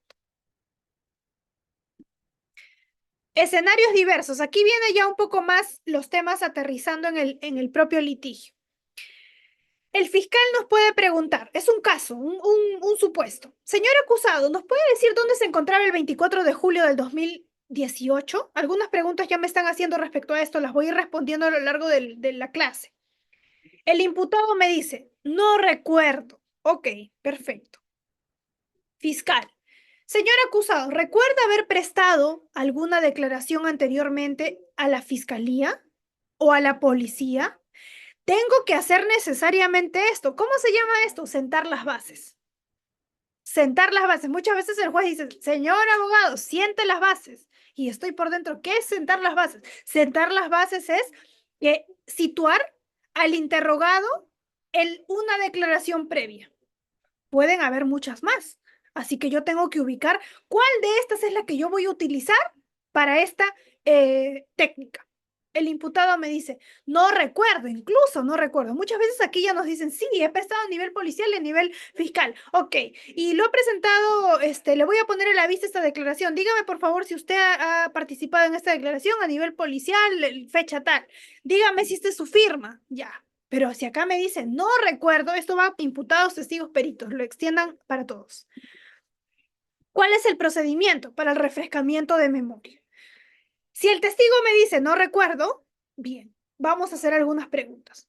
¿Le ayudaría a ver su declaración? Y yo tengo que solicitar el permiso a la judicatura para ponerlo a la vista.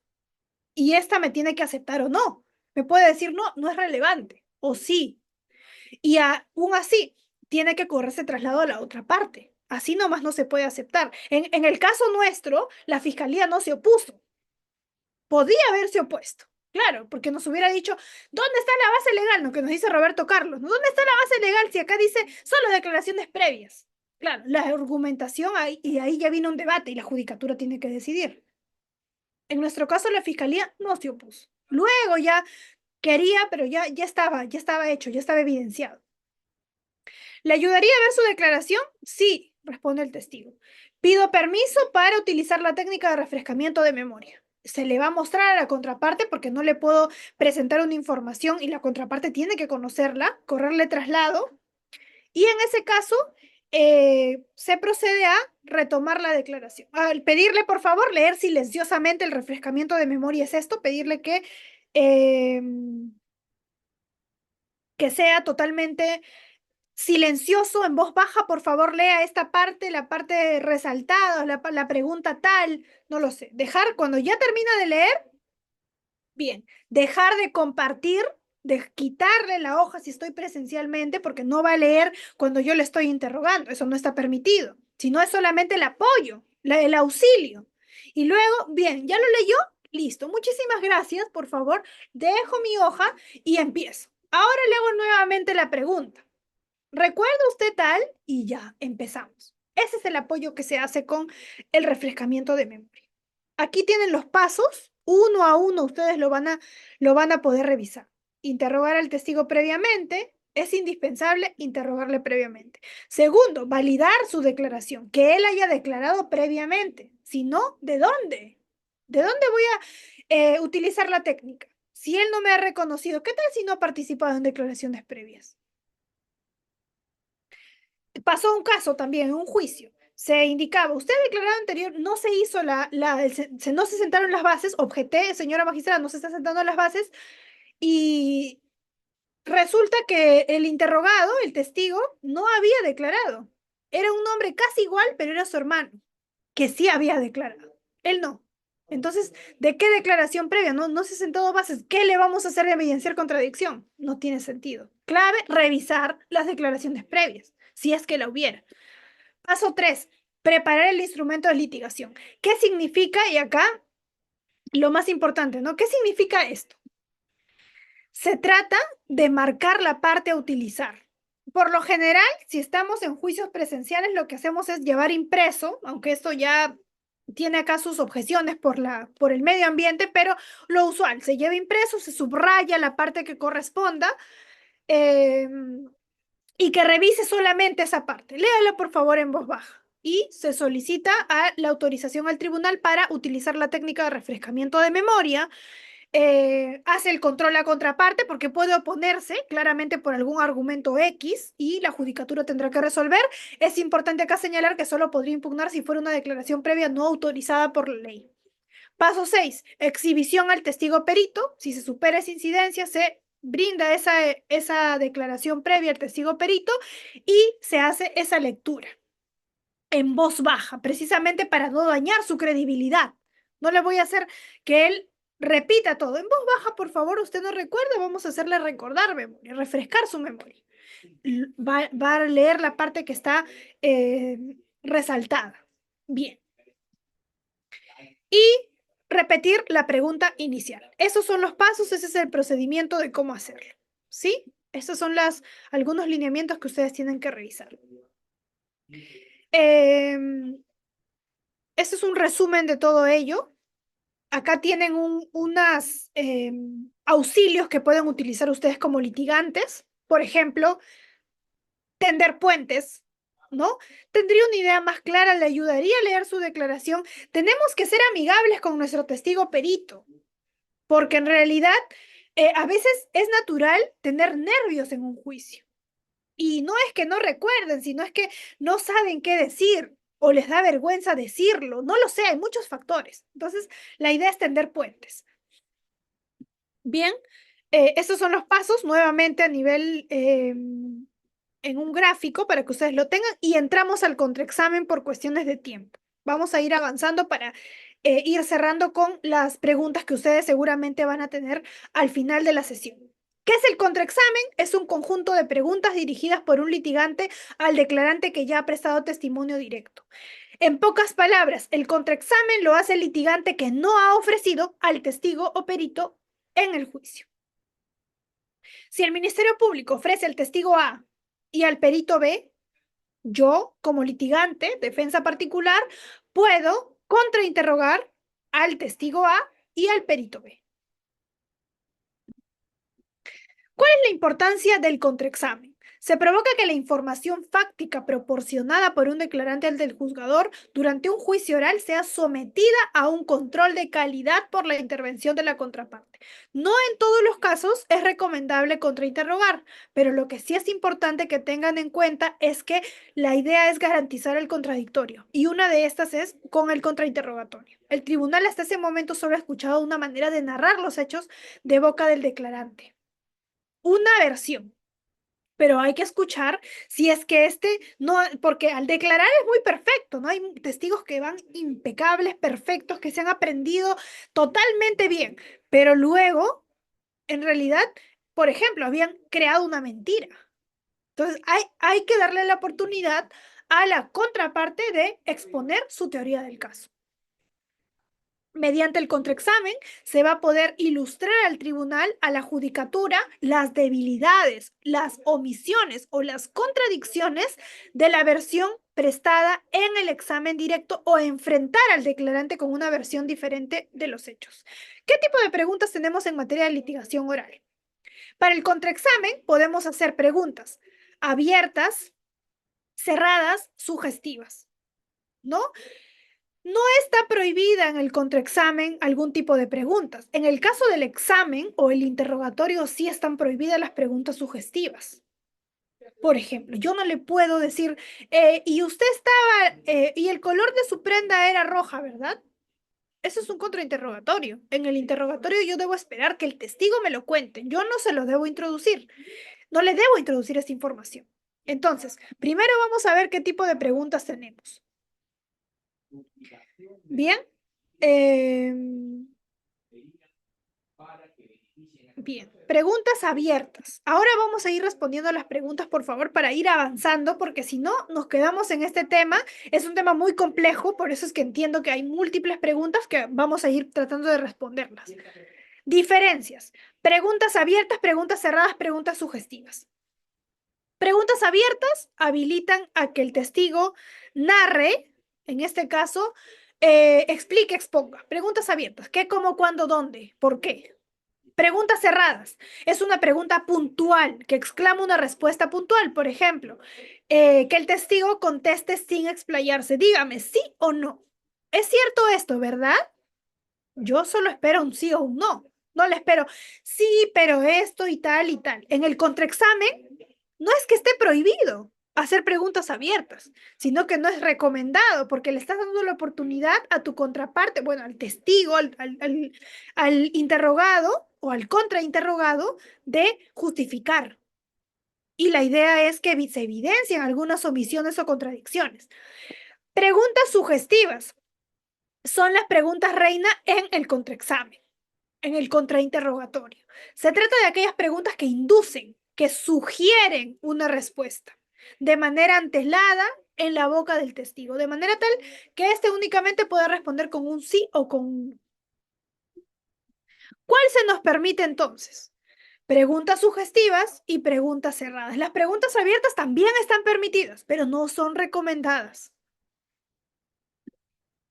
Bien, ahora, objetivos del contraexamen. Hay múltiples. Afectar la credibilidad personal del declarante. Tienen aquí todas las formas de objetar, de afectar esta credibilidad del declarante. Afectar la fiabilidad del testimonio. Claro, una cosa es afectar la fiabilidad del testimonio, lo que dice, y otra cosa es del testigo, de la persona, del órgano de prueba.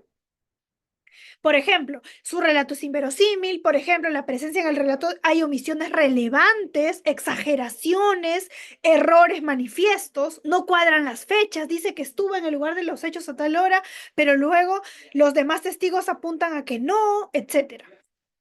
La presencia en el testimonio de contradicciones o inconsistencias, la capacidad y condiciones de percepción del testigo, la memoria del testigo, o por ejemplo, es corto de vista, la falta de habilidad para transmitir los hechos al tribunal de forma adecuada. Objetivos del contraexamen. Seguimos con esto. Obtener proposiciones fácticas favorables a nuestra teoría del caso.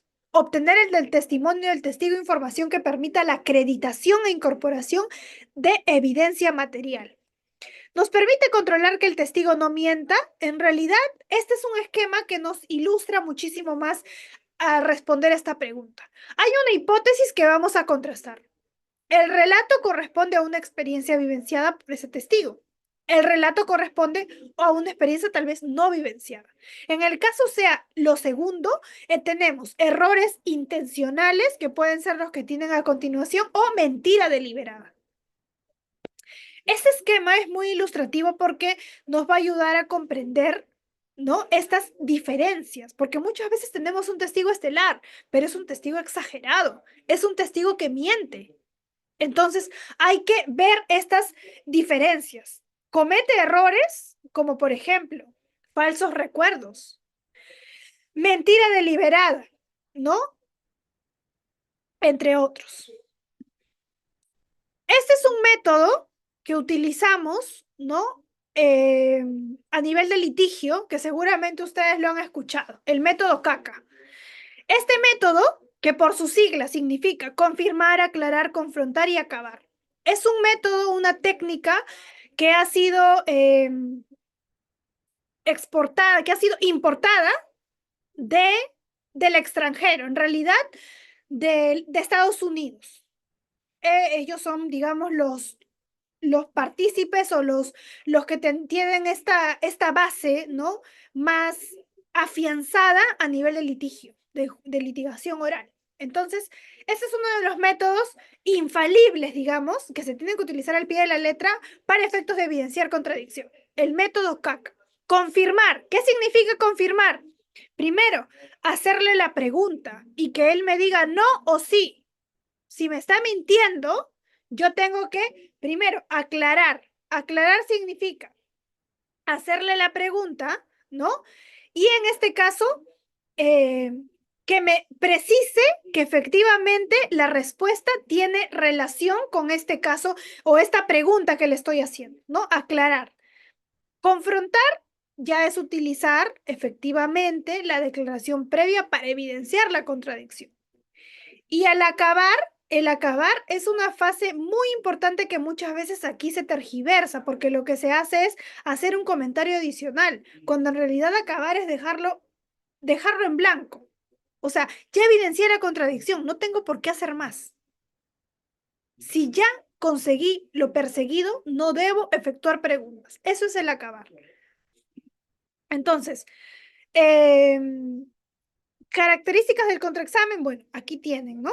Todas las formas que ustedes pueden utilizar para el contraexamen. Posibilidades de proseguir. ¿Cuál recomendamos? Depende. Pueden ser por orden temático o puede ser por un orden cronológico, dependiendo del caso. Yo aconsejo lo segundo, el orden temático, porque esto nos va a situar mucho más y a veces yo recomiendo incluso que de lo temático utilicemos lo más fuerte al inicio y vayamos bajando de intensidad, porque en realidad eso sí nos va a ayudar muchísimo para evidenciar contradicción y que la judicatura o el tribunal esté ilustrado de manera correcta. Ahora bien, preparación previa. Investigar los antecedentes. Este es un trabajo previo que se puede hacer, ¿no? Investigar algunas cuestiones adicionales, relaciones amicales, por ejemplo, o vínculos que existen entre las partes. Por ejemplo, se presenta un testigo presencial que en realidad, según otras personas, no ha participado, pero por alguna cuestión de afinidad o relación amical, se introduce de esa manera. Bien, eso es. Ahora, por otro lado, recomendaciones básicas, aquí tienen algunos otros supuestos que ustedes pueden adoptar. Muy importante, por ejemplo, observar y escuchar al testigo en el interrogatorio. Yo puedo llevar mi contrainterrogatorio hecho, claro que sí, pero no hay nada más relevante que utilizarlo y comprender muy bien el interrogatorio porque puedo añadir o puedo pulir mejor mi pregunta. Yo no puedo hacer un contrainterrogatorio aislado de lo que la fiscalía ha consultado. Muy importante eso, ojo. El contrainterrogatorio se hace de lo declarado en juicio, no de las declaraciones previas. Entonces, yo le tengo que hacer algún tipo de preguntas, pero tengo que hacer malabares para hacer comprender que ha sido materia de pregunta por parte de la judicatura. Eso es muy, muy, muy importante también, ¿sí? Ahora, observe el lenguaje corporal del testigo para conocer sus debilidades. Evite repetir las mismas preguntas del examen directo. No se trata de una repetición. El contrainterrogatorio no es una repetición del interrogatorio. Por otro lado, evita repetir las mismas preguntas, formular preguntas sencillas. No se requiere hacer preguntas totalmente engorrosas. Haga preguntas que ayuden a su teoría del caso, no haga preguntas irrelevantes, no hacer por hacer, no preguntar solo por cantidad. Se puede hacer una sola pregunta en el contrainterrogatorio. Señor, dígame, ¿usted estuvo presente en el lugar de los hechos? No, listo. Es un testigo de oídas. ¿Para qué le voy a dar más importancia de la que no merece? En el caso, no pide al testigo que explique, porque aquí se pierde el control. En realidad ha tenido la oportunidad de explicar en el interrogatorio. Bien, ahora, recomendaciones básicas, ya es lo que les he indicado, no preguntar sin saber la respuesta. Si yo no sé qué va a responder el testigo, entonces no debo preguntar, ¿sí? No debo preguntar, eso es lo más importante. Recuerden este método CACA, repito, confirmar. ¿Confirmar qué significa? Usted está diciendo ahora que tal cosa, ¿verdad? Confirmar. Hacerle la pregunta y él me ha dicho que sí hay una irregularidad. Usted está diciendo ahora que existe una irregularidad, ¿verdad? Sí. Cuando yo ya sé que antes ha indicado que no, por ejemplo. Acreditar. Lo segundo, primero es confirmar, luego es acreditar. ¿Qué significa? Acreditar la versión anterior. Usted ha declarado anteriormente y ha indicado lo que dijo antes en sus declaraciones previas es verdad, ¿cierto? Usted ha declarado anteriormente a nivel de la fiscalía y ha dicho la verdad, ¿correcto? O sea, él no va a decir he mentido. Claro, he dicho la verdad. Eso es acreditar, darle credibilidad al testimonio anterior, a la declaración previa. Ahora, confrontar. ¿Confrontar con qué? Con su declaración anterior. Ya le di el peso que merece la declaración anterior con el acreditar y luego con el confrontar. ¿Qué voy a hacer? Confrontar con su declaración anterior, evidenciar contradicción. Y por eso es que lo debo hacer en voz alta. Finalmente, acabar. Este paso es fundamental. Si ya conseguí la contradicción evidenciada, ahí queda. El acabar es hacer tal vez una pausa. Es el método completo. Reserve usted la contradicción. Por ejemplo, señorita magistrada, queda acreditado con esto que ha dicho A y ahora dice B. No, reserve su contradicción para sus alegatos de clausura.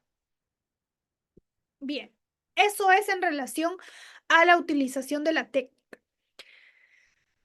Procure no hacer preguntas abiertas para que el testigo se explaye. ¿Lo puede hacer? Sí, pero no es recomendado. Y usted puede controlarlo.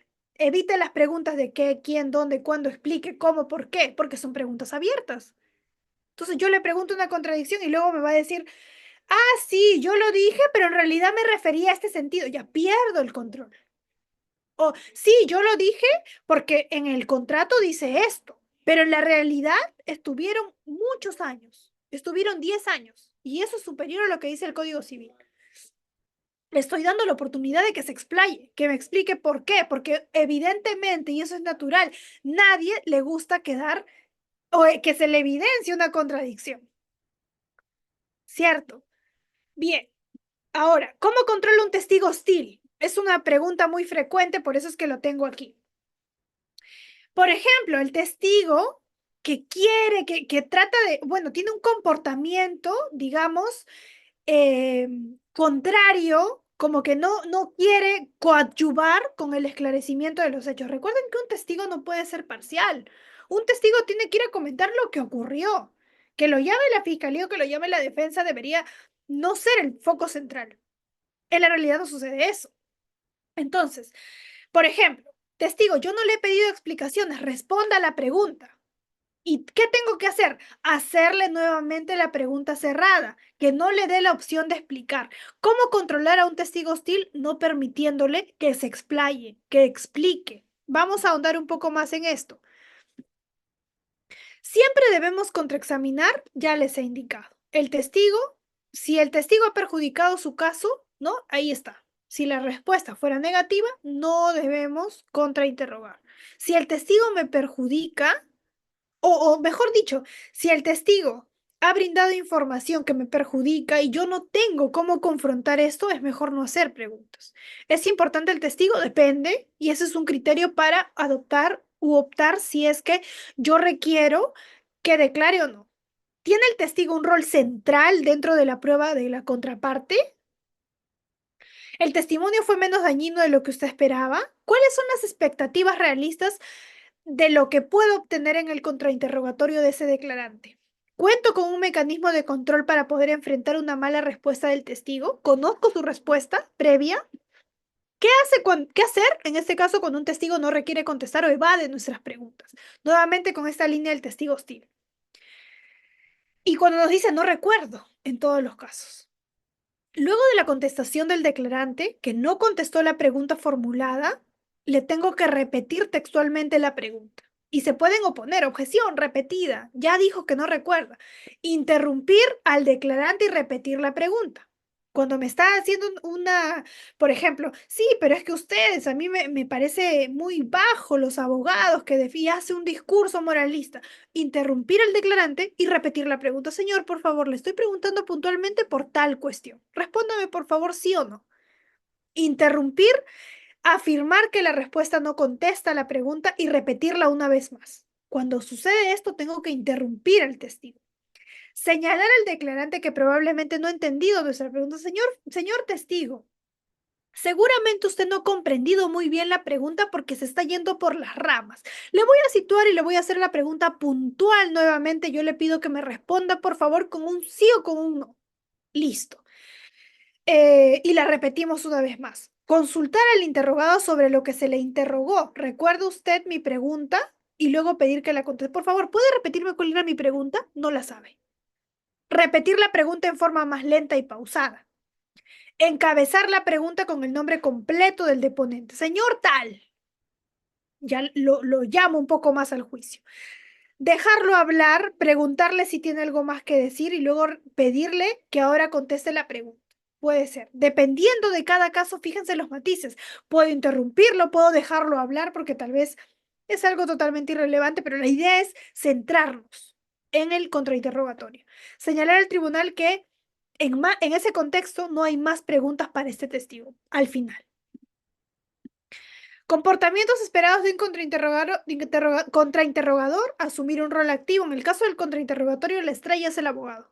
En el caso del interrogatorio, la estrella es el testigo o perito. Hay que dejarlo hablar. En el contrainterrogatorio, no. Importa lo que dice el abogado. Porque la pregunta ya es sugestiva. Lo tiene que armar correctamente el abogado. Se tiene que actuar de manera inteligente, estratégica, considerar quién es el interrogado. Si es un abogado, yo ya sé que se va a poner probablemente hostil. Defina si interrogará de manera temática, cronológica o de otra forma. También es un criterio. Aprende a detenerse en el momento oportuno. Las pausas también son importantes, así como en oratoria nos han enseñado, ¿no? Di algo fuerte, pero haz una pausa. Impacta mucho más que decirlo y luego repetir otra cuestión alta y así, porque no generan estos momentos, ¿no? De clímax y demás. Limite sus temas de contraexamen a aquellos puntos que sean indispensables para poder estructurar su alegato final o de clausura. Recuerden ustedes, y esto es un consejo que les doy, les va a servir muchísimo. Cuando tengan el contrainterrogatorio, el interrogatorio, transcríbanlo.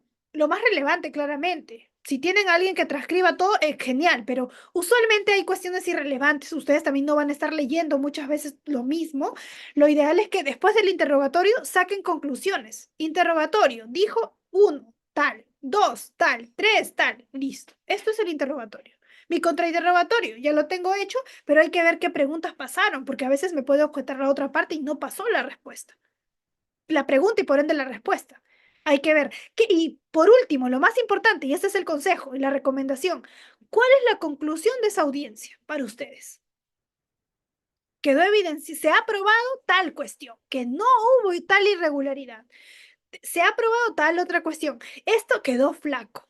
Necesito al otro testigo y con él sí tengo que ahondar porque él sí estuvo específicamente en este área. Cuestiones así, ¿me entienden? ¿Por qué? Porque esto ustedes lo van a utilizar en sus alegatos finales. Y si es que tienen esta información mucho más precisa, por ejemplo, señorita magistrada, en un inicio hemos indicado que probaríamos que la fiscalía no podrá probar tal cuestión. Para ello nos ha traído 5 testigos que nos han dicho lo mismo, que hubo tal irregularidad en tal cuestión. Sin embargo, esta defensa técnica ha desacreditado uno a tal testigo. Como podrá ver, vino con fecha tal la testigo tal, quien quien ha indicado tal cuestión y ha probado que no hay irregularidad. Vino la testigo tal, que nos ha indicado que no participó en los hechos. Y vino la testigo tal, y me entienden. Entonces, ustedes tienen la sesión de audiencia, qué se hizo en esa sesión de audiencia y cuál fue la conclusión de esa sesión de audiencia. En su alegato de clausura va a salir impecable, porque nadie mejor que ustedes va a conocer qué pasó, en qué momento, qué conclusión tengo de cada contraexamen. Bien, esto es, escucha con atención las respuestas del deponente. Yo no puedo atropellar por atropellar. También como abogado o abogada tengo que ser coherente. Yo no puedo simplemente atacar si es hostil, ok, lo ataco mucho más. No puedo hacer eso. Tengo que escuchar atentamente, controlarme yo. Si yo no me puedo controlar a mí misma, no podré controlar a mi interrogado o contrainterrogado. La conclusión del contraexamen se explicita en el alegato de clausura. Ahora, la impugnación de los testigos, este también es otro punto importante. Se puede hacer por el carácter y características. Depende de las características relacionadas con la materia sobre la que versa la declaración y va a depender de las inconsistencias u omisiones que presenta el testimonio con una declaración o manifestación anterior. En realidad, estas cuestiones, lo que se hace es básicamente con evidenciar contradicción, creo que hacemos muchísimo. Otras lo que hacen es impugnar, pero esta es una cuestión mucho más formal, que muchas veces la judicatura no toma en consideración. Por eso les digo que lo más importante es aplicar correctamente esta técnica. ¿Sobre qué materia se puede confrontar? Aquí está. Es un abanico. Identificar omisiones, inconsistencias, contradicciones, focalizar esa actividad utilizando como criterio la discriminación en la totalidad del caso. No todo es relevante. Aquellas situaciones que recaigan sobre aspectos esenciales de importancia para nuestro caso, etcétera, ¿no? Y acá tienen eh, algunos ejemplos de cómo se puede aplicar. Primero, iniciar con preguntas de legitimación e introductorias de la profesión, deberes, experiencias. Ahí está. Por ejemplo, usted es oficial de la policía, ¿cierto? Sí. Tiene 10 años de experiencia, ¿verdad? Sí. Usted tiene el grado de capitán, ¿cierto? Sí. Trabaja en el equipo especial tal, de la Divincri Lima Norte, ¿no? Sí. Usted conoce perfectamente el procedimiento de identificación tal. O sea, lo acreditamos, lo legitimamos. Y acá entramos un poco en las características relativas a la profesión, deberes, experiencia. Luego, establecer las preguntas de legitimación e introductorias. Suboficial, usted participó en el registro tal, ¿verdad? Del señor tal. Y usted no encontró ninguna navaja, ¿cierto? Por ejemplo. Aquí tienen algunos ejemplos que les van a servir. Procedimiento de impugnación utilizando una declaración escrita previa. Ratificar la declaración prestada en juicio. Acreditamos ante el tribunal la existencia de una declaración previa y su legitimidad. Solicitar al tribunal autorización para su utilización. En este caso, lo que vamos a hacer es cuestionar las declaraciones previas. Aquí las tiene. Exhibir a la contraparte el mismo método, la misma técnica. Ratificar con el deponente que la declaración es su declaración previa y demostramos la inconsistencia o omisión. La misma técnica para evidenciar contradicción. Al demostrar la inconsistencia o la omisión mediante utilización de declaración previa. Primero, si se trata de un testigo que no ha sido particularmente hostil, que consideramos que podemos controlar y que sabemos que no tiene mayores problemas para leer y queremos evidenciar una contradicción, ya lo hemos tratado. Pero si se trata de un testigo hostil, difícil de controlar o que no maneja una lectura adecuadamente, debemos extremar el control que desplegamos sobre la actividad de confrontación. Recomendamos acercarnos a este testigo o perito, ponernos a su lado con la declaración previa a su vista, pero también a la nuestra y señalarle lo siguiente. Señor interrogado, señor testigo, señor tal. Voy a leer el texto seleccionado. Le pido que por favor vaya leyendo conmigo en voz baja dicho texto y si yo me aparto de cualquier manera de lo que aquí dice, me detenga en el acto, por favor. Tengo que tratar de controlar a este testigo hostil. Entonces, no le voy a dar toda la declaración, le voy a decir, vamos a leerlo juntos. O léelo, por favor, usted. En el caso de evidenciar contradicción, tengo que hacerlo en voz alta. Tengo que permitir que él lo lea en voz alta para que quede evidenciada la contradicción. Pero una de las formas para tratar al testigo hostil puede ser la que les estoy presentando. Si lo que tratamos es evidenciar contradicción ante un tribunal o evidenciar una adición, también demostraremos ante el tribunal que parte de los hechos que son declarados hoy por el deponente no fueron abordados por él mismo en sus declaraciones previas, razón por la cual es posible presumir que no tenía conocimiento de los mismos o no en el nivel de detalle que hoy exhibe ante el tribunal. Pasa que muchas veces en juicio la memoria es tan prodigiosa que recuerda incluso mucho más detalles de los ocurridos minutos, horas o días siguientes a la realización del hecho. Entonces, aquí también vamos a tratar de evidenciar ante el tribunal esta adición que nos permite posiblemente presumir que no tenía estos conocimientos, no en el nivel de detalle que se exhibe en el juicio. Por otro lado, ¿cómo proceder cuando la impugnación es respecto de la declaración de otro deponente? También debemos interrogar al testigo de la contraparte sobre dos cosas, sobre hechos sobre los cuales generaremos inconsistencia o audición y sobre la existencia de otro deponente que pueda dar cuenta de estos mismos hechos siempre y cuando el deponente tenga efectivamente conocimiento de ello. Yo no le puedo preguntar por algo que no conoce o por un testigo por lo que hizo, por lo que piensa tal testigo. Es impertinente la pregunta, ojo con eso. Contrainterrogatorio de peritos sigue las mismas reglas que los testigos, ¿no? El perito es una persona experta que lo que va a hacer es ilustrar al tribunal. Hay algunas particularidades como declarantes, aquí están. Los peritos tienen que estar, los peritos que no han percibido los hechos materia del juicio en forma directa, entre otros, ¿no? Preparación para efectuar el contraexamen. Aquí tienen también el listado. Indagar los antecedentes sobre el conocimiento técnico. Denuncias ante el colegio profesional. Imaginemos que esta persona que nos está ahora indicando que existe afectación psicológica tiene procesos disciplinarios, etcétera. Hay que ver si es que importan o no la teoría del caso. Muchas veces no tienen relevancia. Sobre su habilitación como profesional, sobre su posible vínculo de amistad o familiaridad con las partes, etcétera, ¿no? Revisar su pericia, revisar algunos conocimientos extras, porque estos son extra legales incluso, entre otros. Estudiar la hoja de vida, investigar su conducta, cualquier información que nos pueda ser útil. Ámbitos y temáticas a abordar. Primero, siempre se recomienda experticia del perito. situarlo, ¿no? ¿Cuántos años, qué especialidad tiene, etcétera? ¿En qué entidad ha trabajado? Controvertir las conclusiones que ha presentado el perito en la audiencia de juicio, porque ella expuso en el interrogatorio cuáles son sus conclusiones, por qué supuestamente arribó a las conclusiones. Revelar la información útil a nuestra teoría del caso.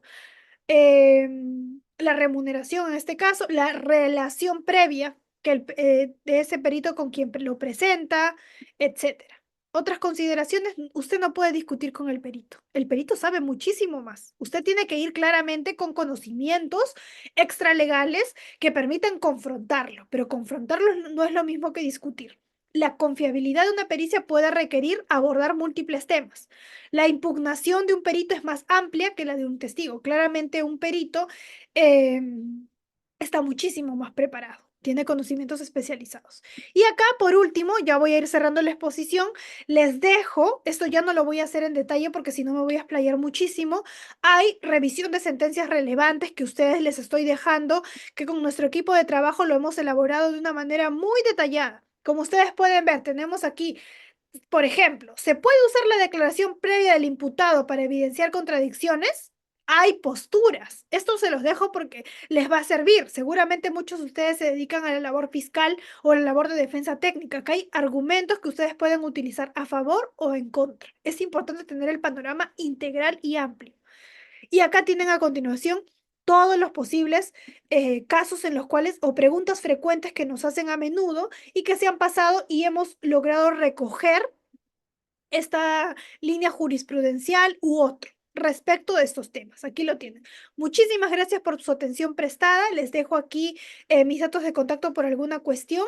De todos modos, esta diapositiva va a ser compartida con Udiapolis, así que ustedes pueden obtenerla a través de ellos. Y muy agradecida nuevamente por la invitación a Reader, a Udiapolis y sobre todo a todos ustedes por haberme permitido participar nuevamente en esta sesión de clase. Muchísimas gracias.